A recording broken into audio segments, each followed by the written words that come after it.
તો મિત્રો વરસાદ ચાલુ થઈ ગયો છે, આપણે કોમ ચાલુ હતું ને આ બધા મિત્રો એમ કહેતા હતા કે આજે કોમ વહેલા બંધ કરીને વિક્રમ ઠાકોરના પ્રોગ્રામમાં આપણે જવાનું છે, કારણ કે અમારા ગામમાં મુડેઠામાં આજે વિક્રમ ઠાકોરનો પ્રોગ્રામ હતો, નવરાત્રિ હતી એટલે ગરબા ગાવા આવવાના હતા, એટલે આ બધા ઉતવાલ કરી કોમ ફટાફટ પટાઈ અને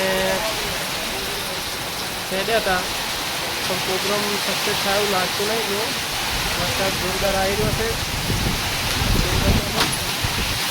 વરસાદ પડી રહ્યો છે અને અમારા કોમનું પણ આજે બધું ધોરેદાર છે, કારણ કે ક્લાસર ચાલુ હતું એટલે ધોરાઈ જાય એવું લાગે છે. અમારે પ્રોગ્રામ ખ્યાલ જ છે મિત્રો, તો વરસાદ આવી ગયો છે.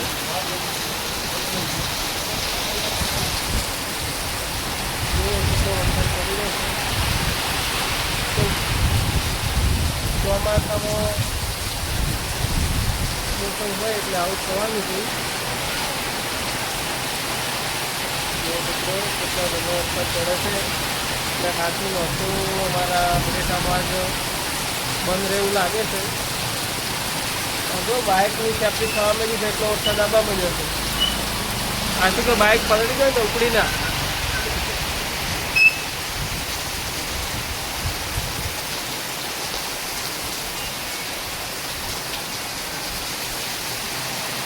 આજે બધા પ્રોગ્રામમાં જવાનું હતા, પણ કાઠું છે ગરબા રમવા જવાનું.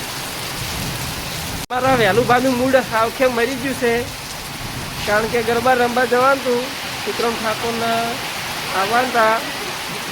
જો મૂડ વગરનો થઈ ગયો અમારે વહેલો, મૂડ ઓફ થઈ ગયું છે. કેવો વરસાદ આવે છે, ભલભલાનું મૂડ ઓફ થઈ જાય એવો વરસાદ આવી રહ્યો છે. વિક્રમ ઠાકોરના ચાહકો બધા આજે વાટ જોઈ રહ્યા હતા, પણ બાપડાને મૂડ મરી ગયું છે એટલો વરસાદ પડવા માંડ્યો છે. કઈ દેહાડો જો મિત્રો ધનધોકાર વરસાદ પડી ગયો તો બીક લાગે.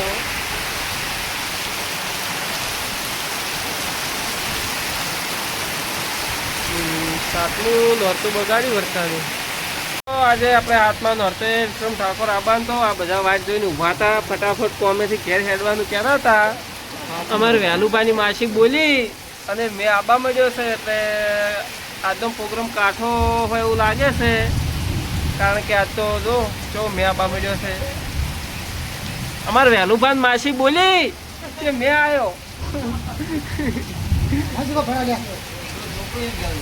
આ જુઓ આટલો પાણી હવે આવવા મળ્યું છે, એટલે આજે નવરાત્રિના હાથમાં નોરતે વિક્રમ ઠાકોર આવવાના હતા, પણ એવું લાગે છે કે આજે કાઠું કોમકાજ એવું લાગવા મળ્યું છે.